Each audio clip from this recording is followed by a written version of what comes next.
Welcome back. We're in Google Classroom. We're looking at our dashboard.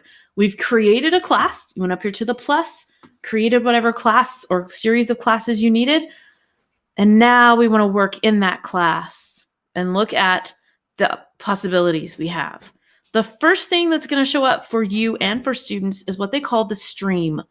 This is 2019 when I'm making this video, and they've changed it to where this is the first piece. If you've used Google Classroom prior to their updates this year, you know that this is not always how it has looked, but this is what we have now. In the stream, you're going to see all the announcements, any assignments that have been posted, anything that's happened.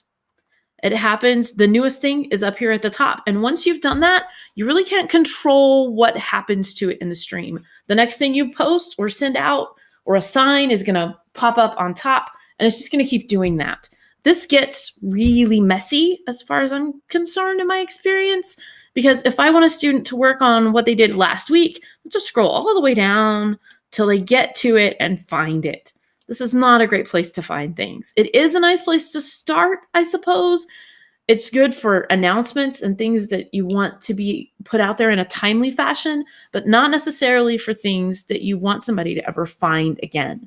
When you make an assignment in the next video in the classwork series, it's going to show up right over here. This is the best part of the stream, as what I tell my students. If they want to know what they have due today, if you create it with a due date, it's going to show up right here as these things that were due. You can also go to view all and see everything that has happened as a to-do in that class. It'll load. Here's everything. And as the teacher, I can see how many got turned in, how many are assigned, how many got graded. And you can look through and see what it is that you have on your to-do list you still need to look at. So that's things that need to be reviewed. These are things that you have reviewed. And you can get back to your class in your three little dots over here, or your three lines, and get back to the beginning of your class. So this is the stream. You've got three dots. You can edit, you can delete it, you can copy the link, you can manually go through. Let's say there's an announcement in here. Here's a new material. I can go right here and I can tell it to move it to the top. But then I'm going to have to move something else and something else and something else, and it gets really clunky. So this is a good place for announcements, a good place to show students that they can see the progression of things, but the biggest part here is the upcoming feature. You'll also notice that you see the banner that you can select here on the stream. You can go to select theme. Now this is a photography class that I'm teaching, so I found a theme that had that. I wanted camera, and that was one that had a camera. They have done away with some of those options. They all have this stylized look to them.